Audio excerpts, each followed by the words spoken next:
নমস্কার, মাধুরীজ লাইফ চ্যানেলে তোমাদের সকলকে স্বাগত জানাচ্ছি।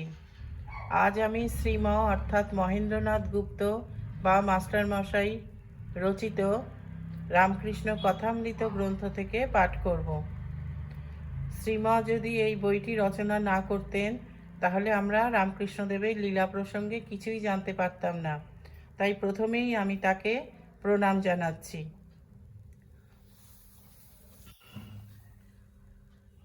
শ্রীরামকৃষ্ণ হুগলি জেলার কামারপুকুর গ্রামে এক সৎ ব্রাহ্মণের ঘরে ফাল্গুনের শুক্লা দ্বিতীয়া তিথিতে জন্মগ্রহণ করেন। ঠাকুরের পিতা ক্ষুদিরাম চট্টোপাধ্যায় অতি নিষ্ঠাবান ও পরম ভক্ত ছিলেন। মা চন্দ্রমণি দেবী সরলতা ও দয়ার প্রতিমূর্তি ছিলেন।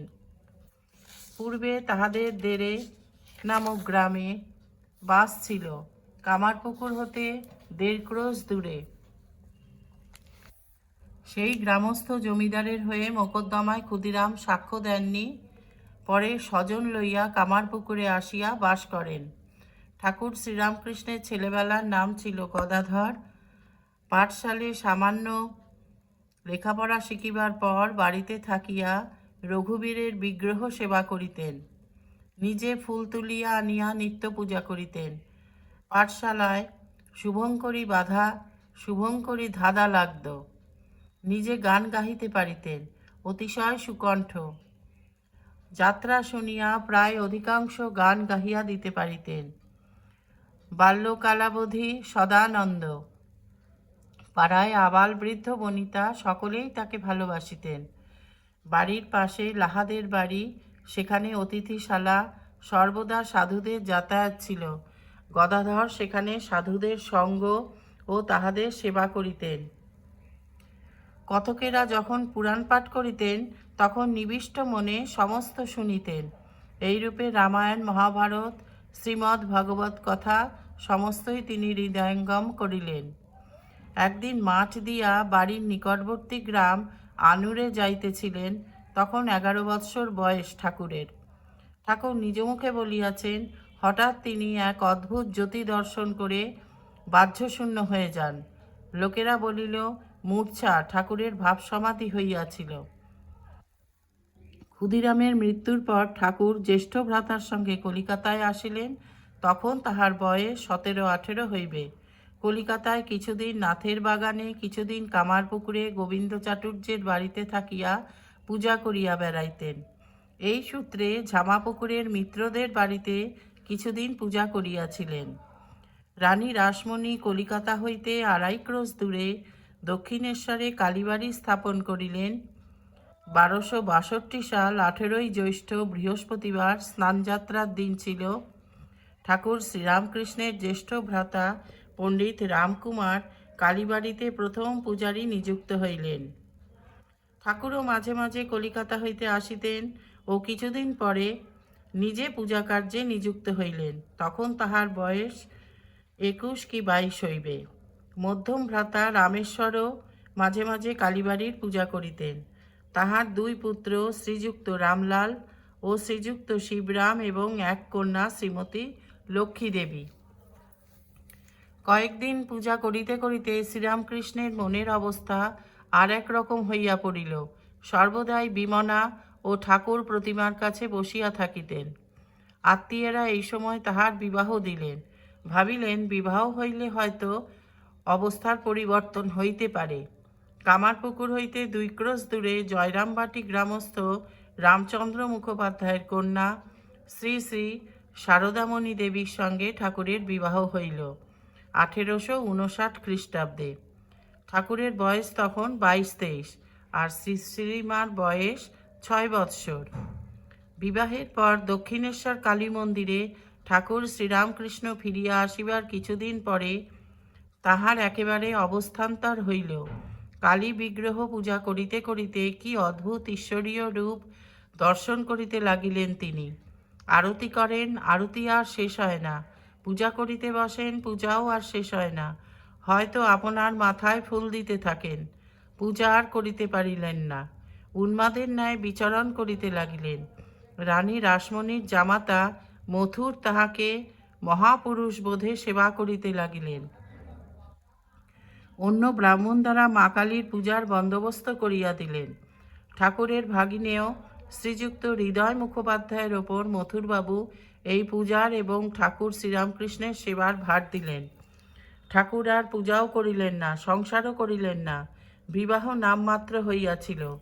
নিষেদিন মা মা করিয়া যাইতেন, কখনো জড়বৎ কাষ্ঠপুত্তলিকার ন্যায়, কখনো উন্মাদবৎ বিচরণ করিতেন, কখনো বালকের ন্যায়, কখনো কামিনী কাঞ্চনাসক্ত বিষয়ীদের দেখিয়া লুকাইয়া পড়িতেন।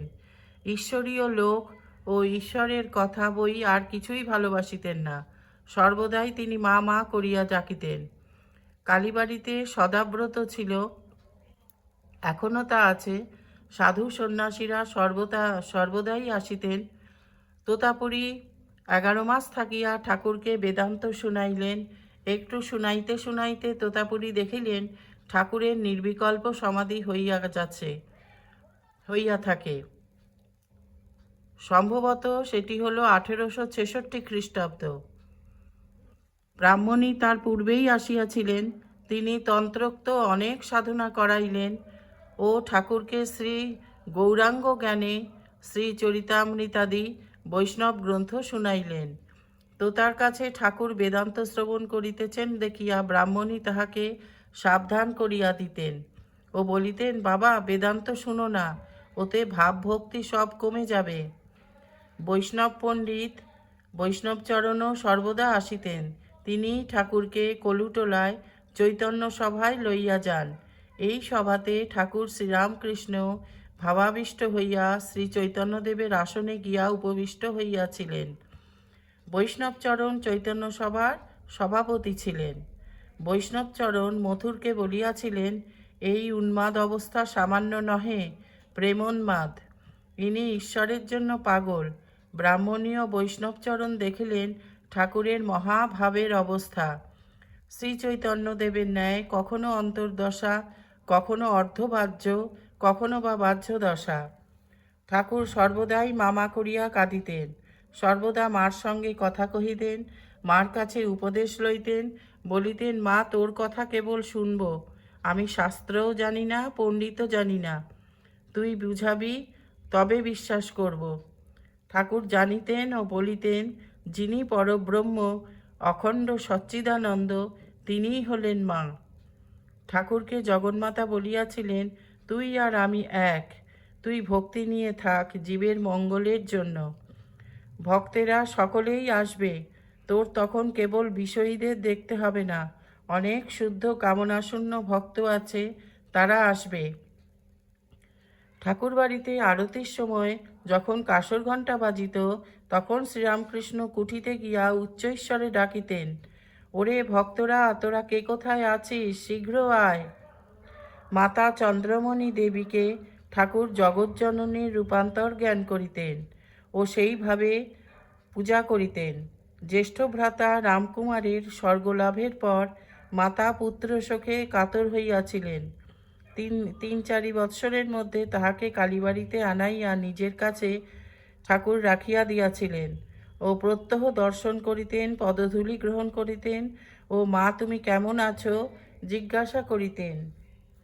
ঠাকুর 2 বার তীর্থে গমন করেন। প্রথমবার মাকে সঙ্গে করিয়া লইয়া যান, সঙ্গে শ্রীযুক্ত রামচাটুর্যে ও মথুরবাবুর কয়েকটি পুত্র।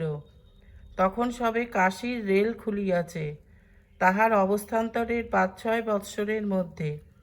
তখন অহর্নিশ প্রায় সমাধিস্থ ভাবে বিভোর হইয়া থাকিতেন।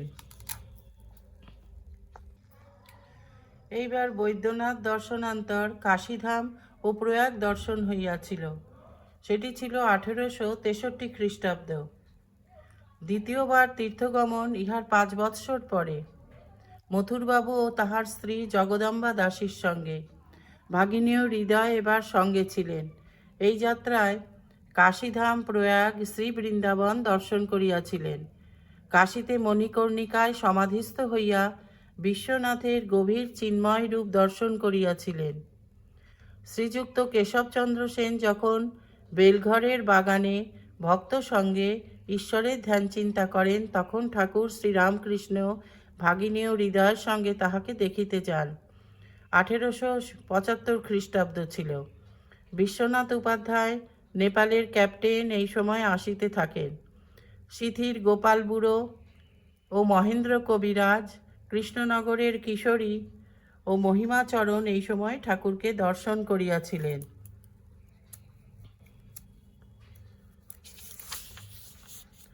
ঠাকুরের ভক্তেরা অসংখ্য ছিল সংখ্যায়। তাহারা কেহ প্রকাশিত আছেন, কেহ বা গুপ্ত আছেন, সকলের নাম করা অসম্ভব। শ্রী শ্রী রামকৃষ্ণ কথামৃতে অনেকের নাম পাওয়া যাইবে। বাল্যকালে অনেকে রামকৃষ্ণ, পতু, তুলসী, শান্তি, শশী, বিপিন, হীরালাল, নগেন্দ্র মিত্র, উপেন্দ্র, সুরেন্দ্র, সুরেন ইত্যাদি ও ছোট ছোট অনেক মেয়েরা ঠাকুরকে দেখিয়াছিলেন। এক্ষণে তাহারাও ঠাকুরের সেবক। লীলা সংবরণের পর তাহার কত ভক্ত হইয়াছেন ও হইতেছেন। মাদ্রাজ, লাক্ষাদ্বীপ, উত্তর পশ্চিম, রাজপুতানা, কুমায়ুন, নেপাল, বোম্বাই, পাঞ্জাব, জাপান, আবার আমেরিকা, ইংল্যান্ড সর্বস্থানেই ভক্ত পরিবার ছড়াইয়া পড়িয়াছে ও উত্তরোত্তর তাহা বাড়িতেছে। আজকের মতো আমি পাঠ এইখানেই শেষ করলাম। আবার কালকে রামকৃষ্ণ কথামৃত পাঠ করে শোনাবো।